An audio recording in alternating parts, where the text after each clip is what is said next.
so this piece is up on the easel, and like I said, during the whole painting process, you should be putting your painting upright and down. You just kind of need to look at it from different angles.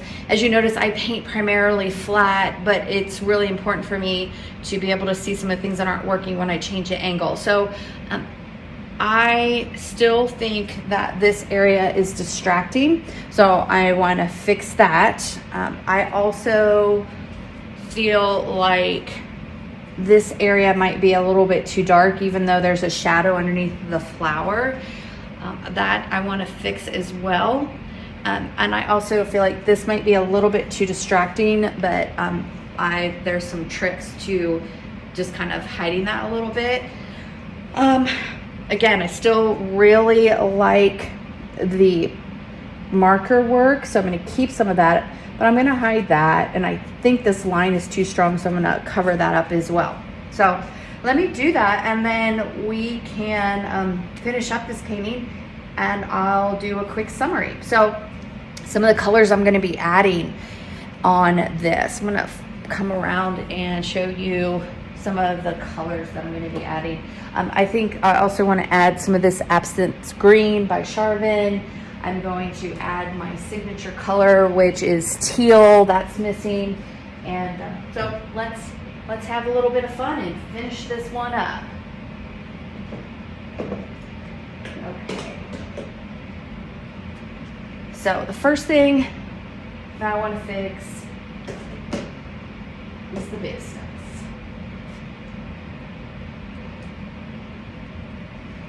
So I still think this is too distracting.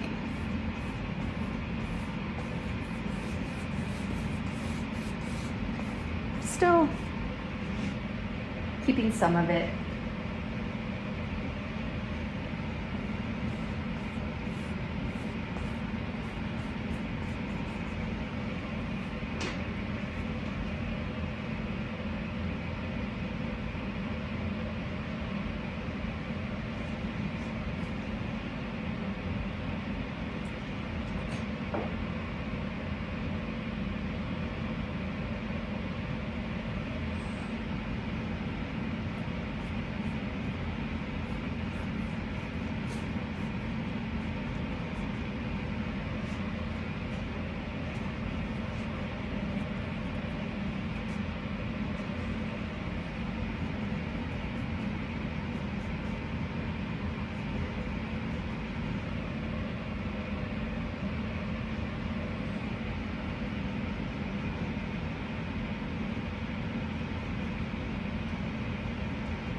Yep, too much white. Too much white. That's okay, we'll fix it.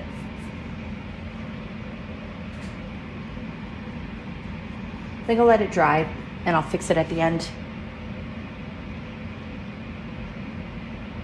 Okay. So one thing that I feel it's still missing is maybe some stem work. One of my go-to green colors is Sap Green by Golden. I realize that a lot of that, this is actually, might be backwards for you guys, but I will give you the supply list. So.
All right, so I was kind of feeling like this is still a little bit dark, so I'm kind of dry brushing this.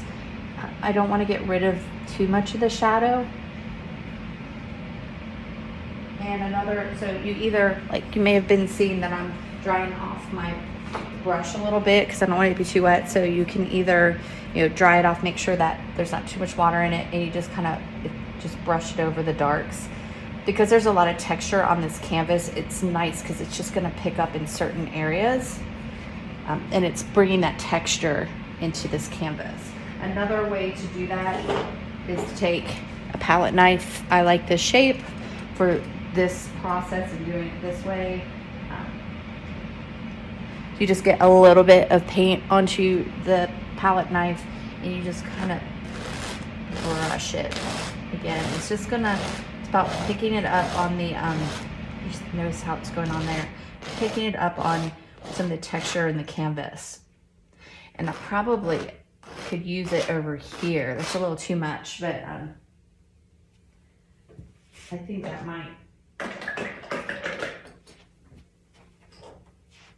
be the right approach.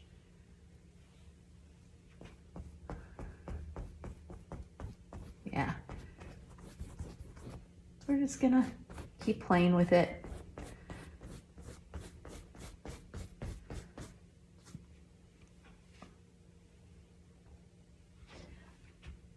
Put a little bit dark back in here.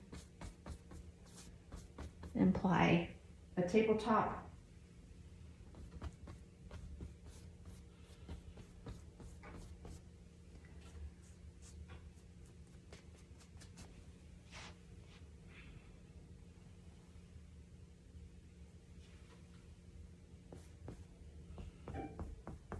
It's still a little too wet to get some of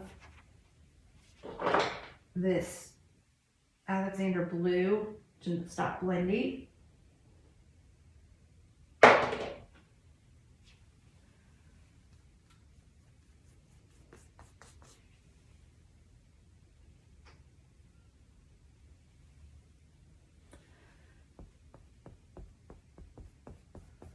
I think that's the answer. Took away a lot of that green over there. And then the final thing, I'm looking at this going, so one of my signature colors is turquoise, and I think turquoise will still work in this. Now it's about where to put the turquoise. So the turquoise is a really great color to drive your eye. I don't want to use too much turquoise because it's not a primary color in here, but with all the blue, it's going to work. So here's where I'm going to keep the turquoise in my focal point for sure. So let's just eyeball this. What am I going to do? And I'm actually using the fluid acrylic turquoise. I think turquoise and any of your reds just will pop your, it's almost like it tells everybody where the focal point is. So wherever I have some of that red color is where I'm going to put my turquoise.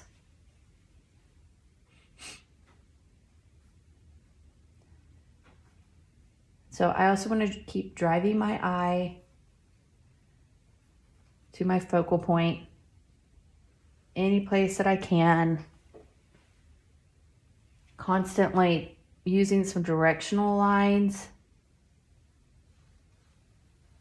to drive my my eye up through here, over into here, back here.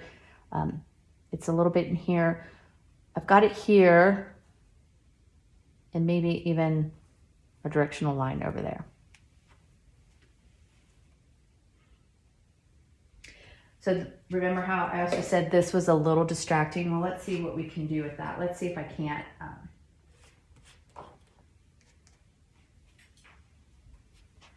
use my palette knife to cover that up a little bit. So I'm going to add to my palette.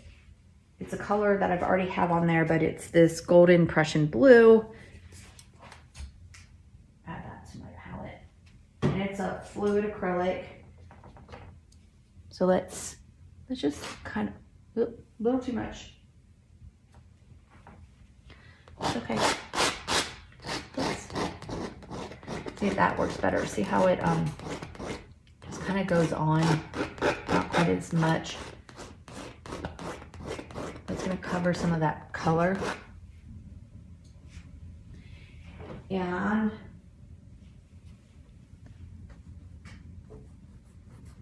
let's get rid of that heavy mark there.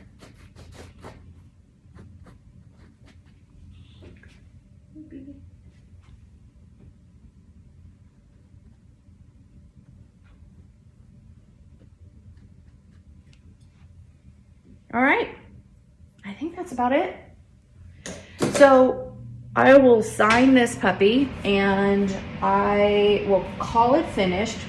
So once I've signed a piece, I often I always will shoot it and take a picture of it. But when we go into Photoshop, I'd love to show you how you can take this image and create even more artwork from it. So I'm gonna go ahead and sign it.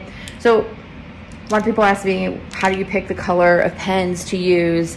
This is a Sharpie paint marker, which I really like these. And this is that acrylic marker that I used at the beginning. So I'm looking at this piece. I typically sign in either white or black. Every once in a while I'll pick a color to sign in. But on this piece, I like how there's that ombre effect that goes from white to dark. It goes from pink to blue.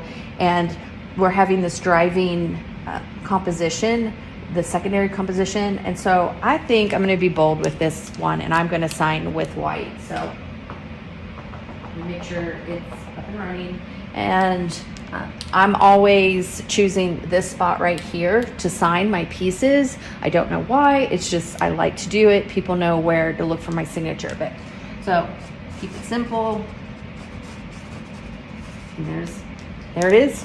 And I like how in this piece, it's gonna balance out the whole painting, the color does. So that is it. So I'm gonna close it up, and that's the end of painting this piece, but I'll do a quick summary and talk about the piece in general and show you some of the changes that I made in Photoshop after I finished painting it.